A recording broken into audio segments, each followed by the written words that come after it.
Moments with Patrina L. Not going to prolong the time, but I'll go right on into what was given to me uh, today, which was life after COVID. Life after COVID. Amen. Life after COVID. And I was thinking about this because, it seems as though, things are kind of lightening up and, moving around a little more and what have you. And, and I was looking up some shirts, and one said that I came across was that things are not, don't look for things to go back to normal, but look for Jesus to come back. That's what it was. And they kind of sparked something in me. Um, this title, Life After COVID, being on high alert due to COVID for now 3 years. Is what was stated on the newscast today that we are now in the third year of this COVID has had many of us in heightened state, feeling anxious all the time, whether we notice it or not. But we've also become comfortable with stay at home routines and shifting social and work expectations. We have learned to transition from our the hectic, busy lives that many of us were living before COVID.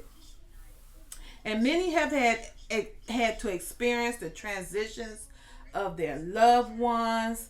Many recovered from having COVID, praise the Lord, but is now dealing with long-term illnesses and or medical issues that they had not had to deal with before COVID. Some thankfully had not had to experience it at all. Just to see on the news how many lives has died just from this virus. It's heart wrenching either way. And about 2 or 3 weeks ago, I was praying, and in my prayer, I was thanking the Lord that no one in my immediate family had contracted the virus. And then 2 days later, my grandson tested positive. I was somewhat shocked. I could not believe we were experiencing this. A shift had to be made between all of us. He and his mom had to stay in their home. While there, she had to mask up to feed him, to give him his meds, to even go into the room to see about him. And uh, we had her youngest son over with us, and he was staying with us, and that got to be somewhat hard on him because he had got to the point where he would cry for his mom and his brother because he wanted to be with them. And she could not hold and console him when he was in pain. And we had to shift here also because like I stated, the younger brother had to stay with us, and when the other children went to school after 5 days of quarantine, we had to carefully shift and switch out the children in the house, so that when she would go to work, she would bring my first born grandson over for me to watch him during the day. And then I had to, have him isolated, and and he masked and I masked, and when I go to fix him something to eat or give him his meds or what have you, we had to be masked up and couldn't be around each other. And just looking in his eyes, I could tell that not only was he not feeling good and feeling the effects of the COVID, but he in his eyes was telling me that it saddened him because he couldn't be with us the way he normally was. He couldn't he would, his normal routine every morning when he come, because they come here before they go to school. And when he would come, his normal routine is he'd come to me and give me my morning hug. But he couldn't do that, and I felt really bad about the whole situation, that I couldn't even hold them, and I couldn't console them. So what I would do is I would text him and say, things like, I'm so sorry that you're going through this. I want you to know that I love you. You are going to get better. You're going to get through this. We're here for you. Blah, blah, blah. To just kind of keep them encouraged, because it's one thing for an adult to go through something like this, and and it mess with their not only the physical but the mental of dealing with it. But then when you have a child going through it, it's harder on children when they have to be by themselves and then they're sick by themselves. So we went through this. My family we're close knit, and we are a village, and this village really rallied together to get through the last few weeks. He's doing good now, thank the Lord. But I look at where we are now in this pandemic, and right when he went back to school after being out for 10 days, the mask mandate was lifted. And I asked him, how did he feel about it? And he said, I'm going to keep wearing mine because I don't want that anymore. And I really didn't think he had a choice, because his mom had already said he was going to continue to wear his mask. But because he had experienced what he experienced, he got a taste of what it was like dealing with this COVID-19, with this virus. And so he was like, I don't want to deal with that. So my classmates may come and not wear their mask or what have you, but I'm going to keep mine on because I don't want to deal with that anymore. And I don't blame them. But what's next for us? Now that vaccinations are increasing and spikes are decreasing, we must learn how to cope with feeling anxious about life after COVID, which may include concern about being with people who aren't vaccinated, if you're vaccinated, and worry about new virus strands and exposure, dreading of returning to a commute or on-site work, because many are still working from home and have gotten to the point where they are comfortable with it. Hesitating about re-engaging with children's sports and activity schedules. We all know that the COVID really changed, this pandemic changed everything. Fearing a sudden shift to a busier work schedule. These are some of the things that we're up against as we are slowly but surely entering life after COVID. We must come up with ways to cope with stress and anxiety about life after COVID. This stop and start way of life may not be over yet, so it's critical for mental health and well-being to develop ways of coping with feelings of anxiety related to life after COVID, and to navigate life in new ways. Yes, we're going to have to learn how to navigate life in a new way. It's not going to be the same as before. We must know that it is perfectly acceptable and even advisable to seek help or support if your anxiety, stress impedes on your life in any way and stops you from doing things you may have previously or currently doing and enjoy. In other words, there's nothing wrong with getting help. There's nothing wrong with talking with someone. We have that I've come across many Christians that feel like, oh no, I'm a Christian or I'm saved, and we don't believe in going talking to a therapist and everything. Look, sometimes you better talk to somebody. You better talk to somebody, because before you know it, you will look up and your mind racing and things going on in your mind and everything that shouldn't be. So we it's okay.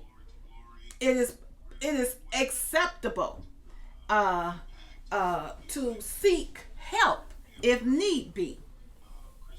We've got to learn acceptance. Acceptance. Oftentimes we speculate about what might happen in the future, and we're dissatisfied with what's happening now. All of which can cause anxiety because we're not being accepting of what is the now. So taking charge of what we can is a great way to help reduce that fear. When you're in control, you have less unknown.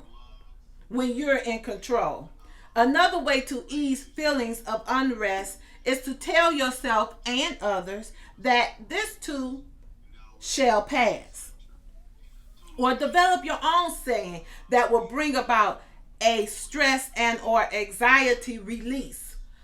Sometimes I say things like, Jesus, keep me near the cross. Why? Because whatever I'm feeling, whether it's stress, anxiety, frustration, and even anger, during it, I need Jesus to keep me near the cross. Because if I come too far away from the cross, there's no telling what will happen. There's no telling what will come out of me. There's no telling what will rise up in me. And that's why we need to develop ways to cope with. So that's one of my ways. Jesus, keep me near the cross. Sometimes you may see me even post that on Facebook, because I may be going through something right then and there. And I need him to step in and intervene and keep me. That's what I need. I need him to keep me.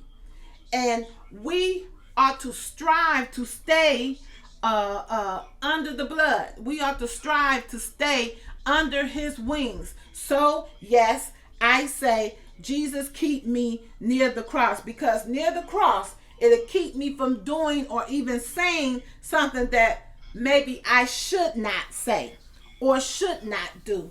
I've heard some say, Jesus, be a fence all around me, or I'm just gonna keep it moving. Excuse me. Whatever floats your boat and help you to cope, that's what you need to do. I've heard some say, woosah, I have to woosah. I was looking at my two younger grandchildren one time, and we were I forget what we were doing, but we were I was sitting watching them, and they were just busy and everything. I'm trying not to call them toddlers, because they've informed me that they're no longer toddlers, so I call them the little people. And they were like, so busy and everything, all about, how little people are. And I was like, y'all need to sit down, calm down a little bit. So they sit and they cross their legs. They tell each other crisscross, apple cross. That means cross your legs. And then they put their hands like this on each knee. And then they close their eyes and they say, hum, hum. And I'm like, okay, where did they get this from? But it didn't matter where they got it from. It calmed them. And then they turned around and started watching TV. So at a young age, they have developed this way of calming themselves and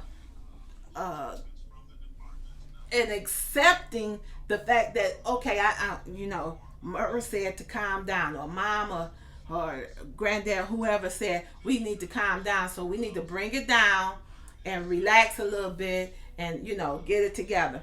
That's what we need to do as adults. Sometimes we as adults need to take note of what the children are showing us and what are they telling us on because we can learn something from children. We can learn something from children. So we got to accept what's going on. We have to accept that what might happen in the future, and where we are now, we may be dissatisfied but of where we are now, but knowing that we have to accept what is and take in charge of what we can do and cannot do.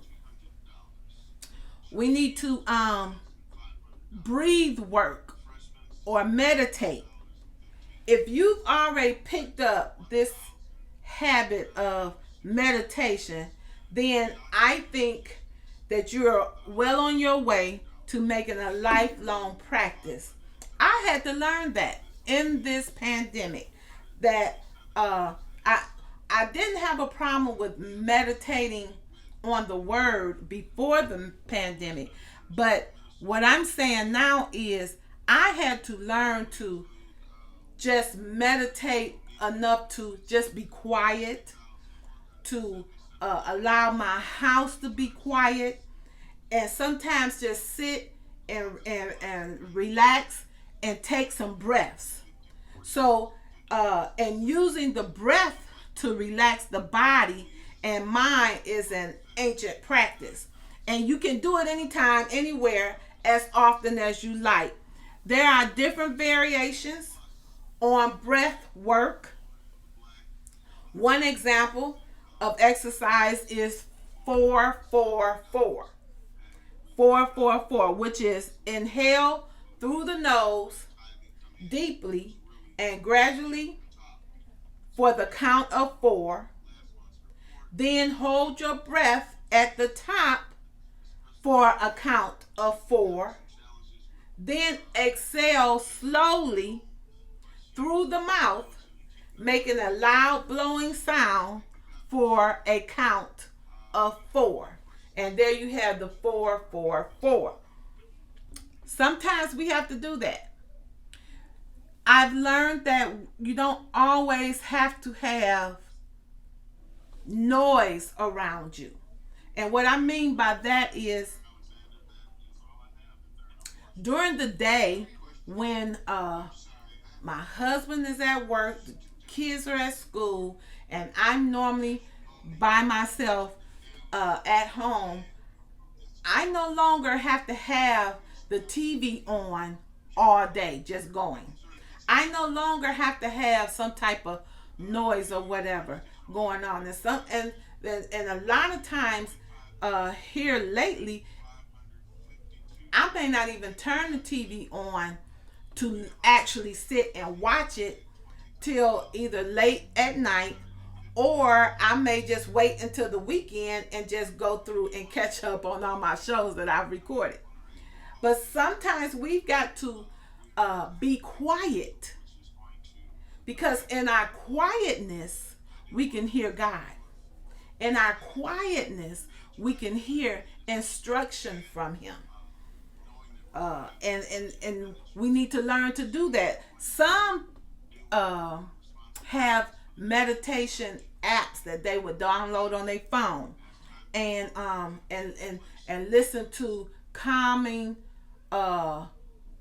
music, or listen to like meditation sayings, or I know a young lady that listens to the water, just running of water, and it relaxes her.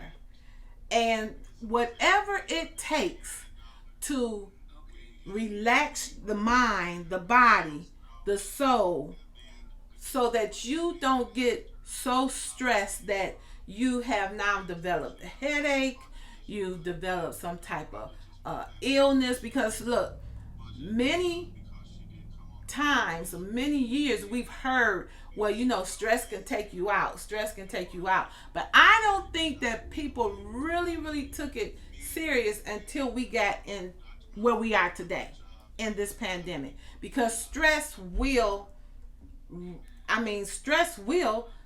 take you out. I went to the doctor one time here recently, and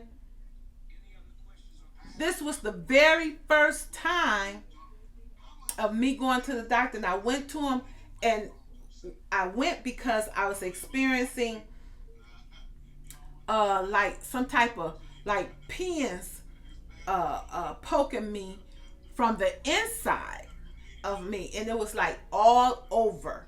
I don't care what I did. I don't care how I tried to relax. I don't care. I took a shower and, just laid down. Whatever I did, it wasn't going away. So I called the doctor and went in on the same day appointment. And all the years that I go to the doctor, I've never had heard the doctor just straight out tell me it's stress. It's stress. And I'm like, what? He was like, yeah, it's stress. And that's how my body was reacting to it. It was like, like you sitting next to somebody and they just take a stick pin and just constantly poking you with the stick pin. And that's what I was feeling from the inside of me.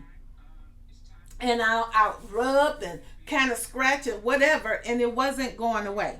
So when he told me that, and told me what to do and everything, and it took a few days for me to come back to myself. So listen, whatever you need to do to release and relieve yourself of stress and anxiety, then you need to do it. If you need to, pull away from people, if you need to, go, you can always turn to the Lord and just pray and read your word. But some want to do a little bit more.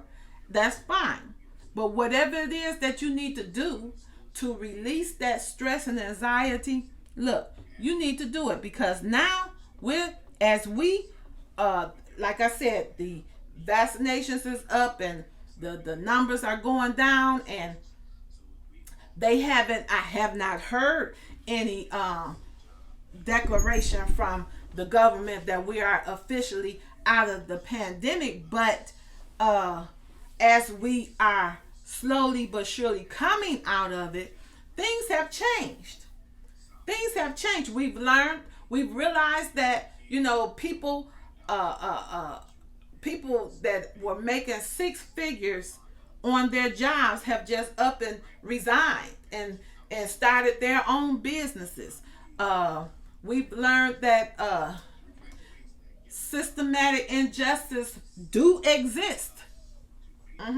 Because before the pandemic, people were like, oh no, that was that incident, or that was an isolated incident. No, it does exist. So we have learned that our worth is not valued to others. Your worth is not valued to others. And with that being said, so many have learned that, look, I don't have to go to this penny ante job that's paying me pennies and dogging me out and talking to me any kind of way and this, that, and the other. I can get something better.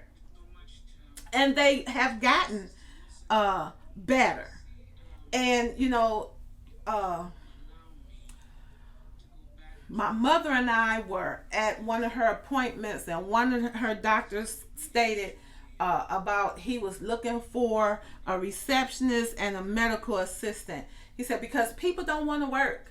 They want to just sit home and draw an unemployment check. And my mom was like, oh no, don't say that. You're going to get her started because she don't believe in that, And I do not. I believe that the pandemic came to show those that were working dead end jobs that they deserve better and that they could get better. and it may take them a little time to get better, or that they can take those skills and talents that they have and convert it into entrepreneurship and start their own. And so what has happened? They said last month sometime on the news that they were calling this season the Great Resignation, because many have resigned from their jobs, walked off their jobs, and said, I don't have to take this. Not just those that are working minimum wage, could barely make ends meet. I'm talking about doctors and nurses and lawyers and, those that are making six figures, and they're like, they threw in the towel. It's like, I'm not doing this. I'm tired of this. I'm going to seek after that will make me happy in making the money and making my money and being happy.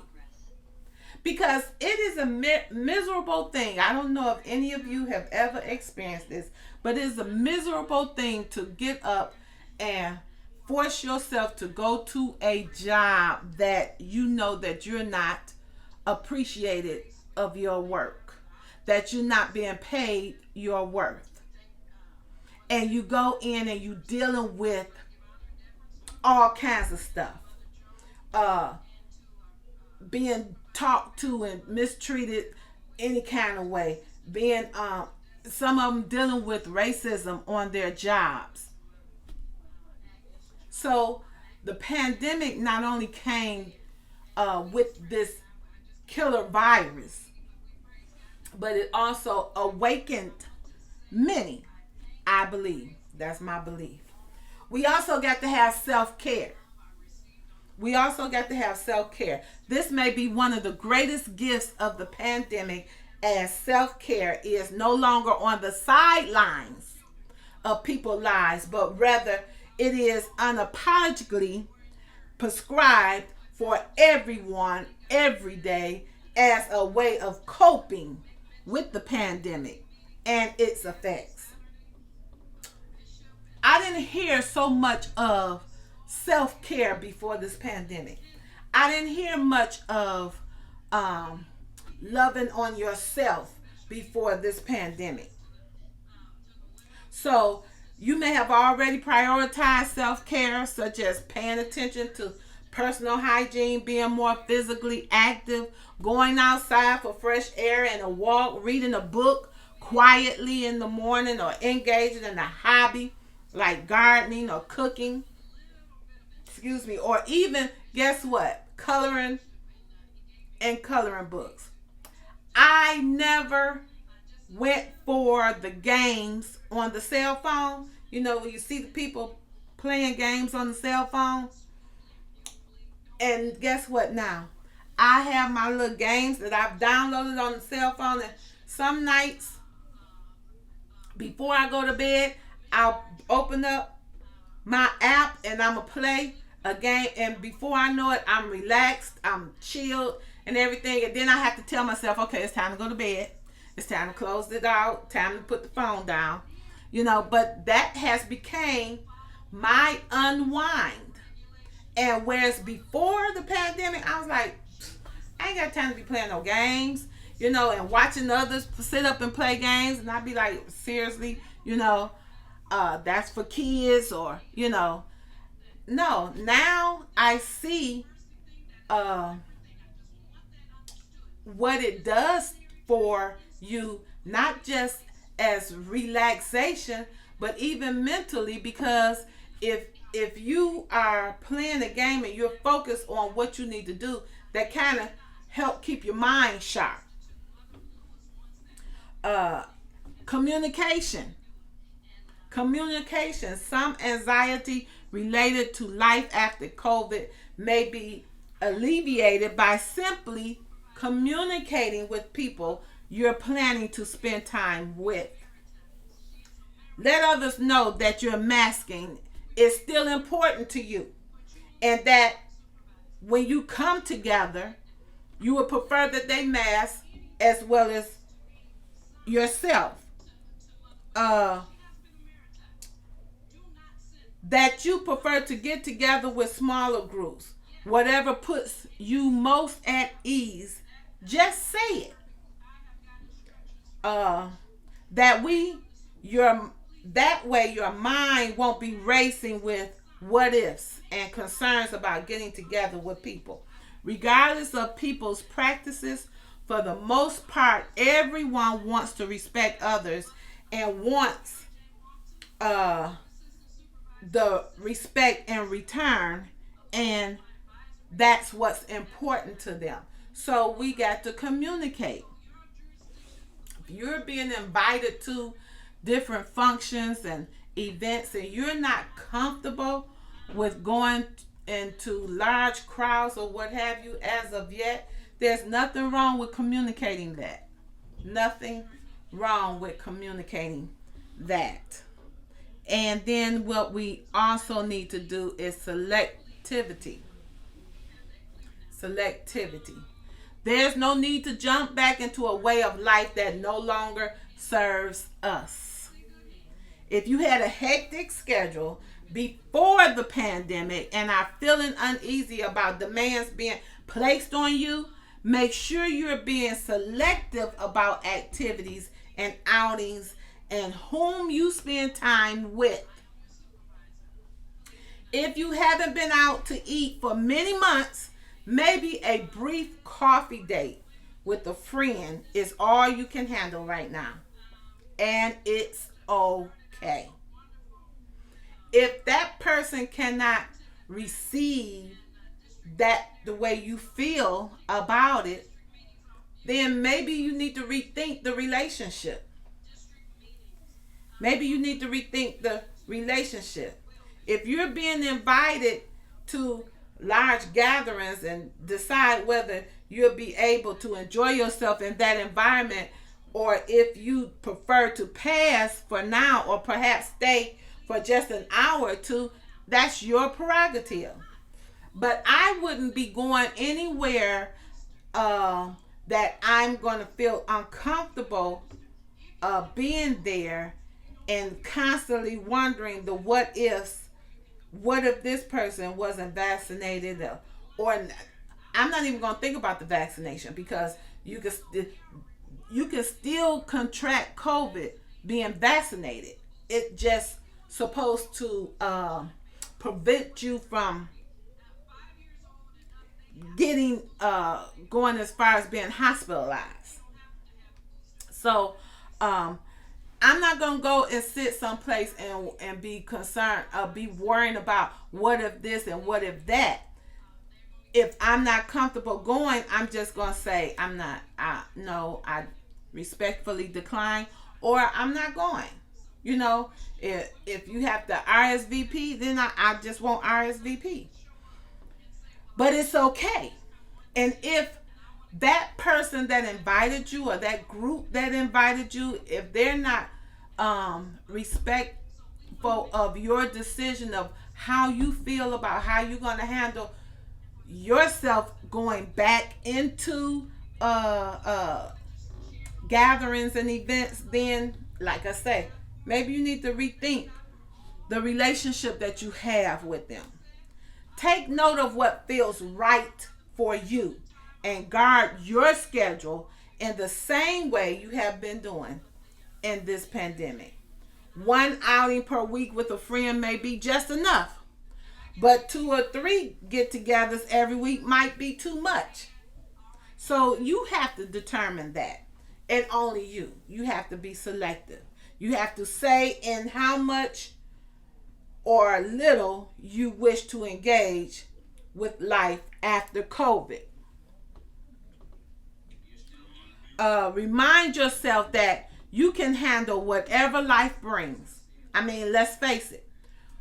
Who thought 3 years ago that we would be dealing with what we have dealt with in the last 3 years? I didn't. I did not.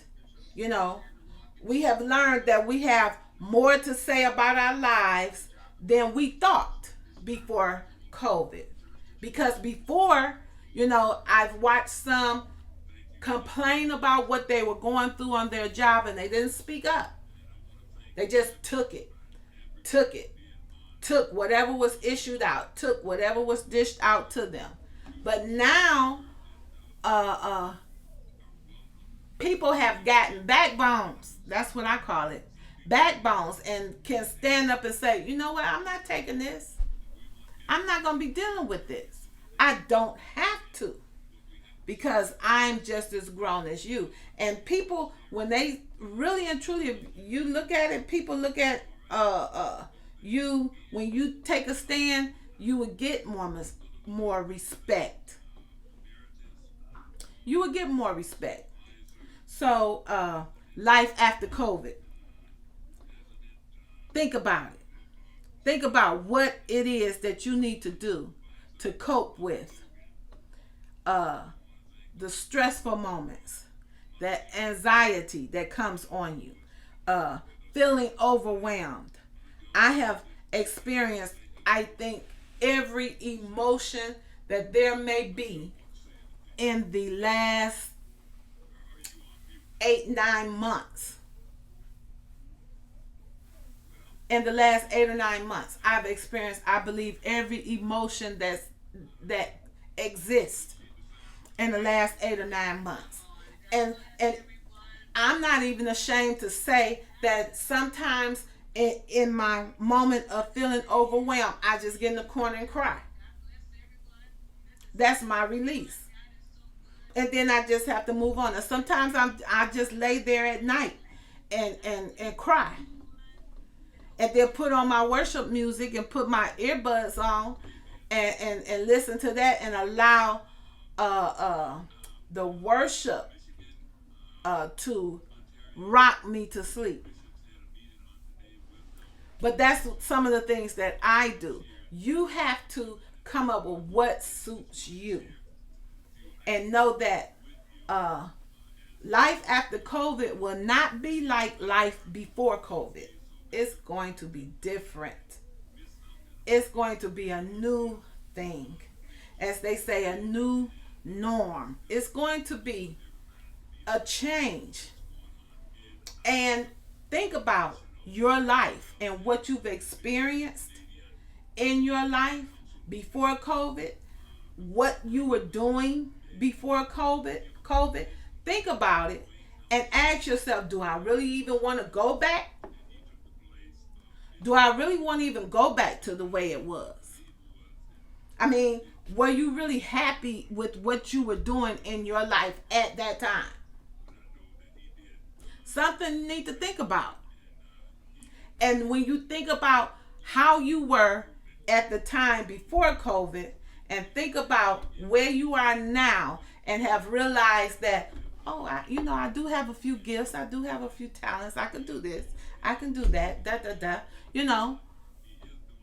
And then maybe it's time for you to react on something that has been laying dormant in you, that has just been, you hadn't moved on, but you knew it was there. Maybe this is the opportunity and the time for you to do that. It's never too late. So, life after COVID is what God gave me for today, for the Monday Moments with Patrina L. I thank you so much for tuning in and listening to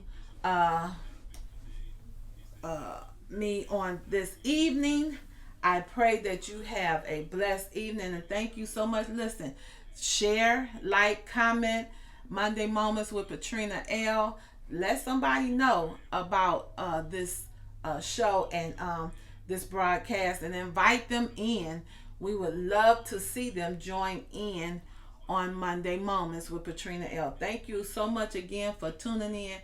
I'm going to close out with prayer. Father, in the name of Jesus, we thank you for everything that was said and done. We thank you for life, health, and strength on the day. We thank you for life after COVID. Give us how to deal with the stress and anxiety and different emotions that we may be going through in the midst of this.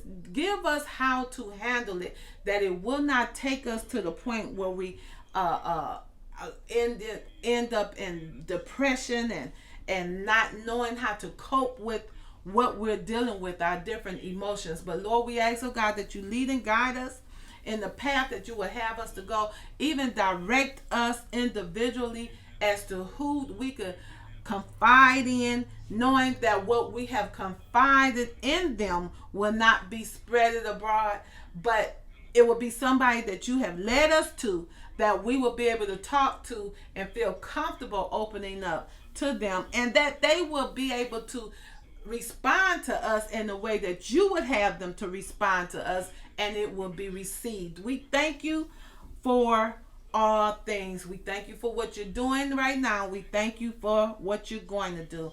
Until next week at 7 p.m., same place, same time, Monday Moments with Patrina L. We'll see you then. Have a blessed night.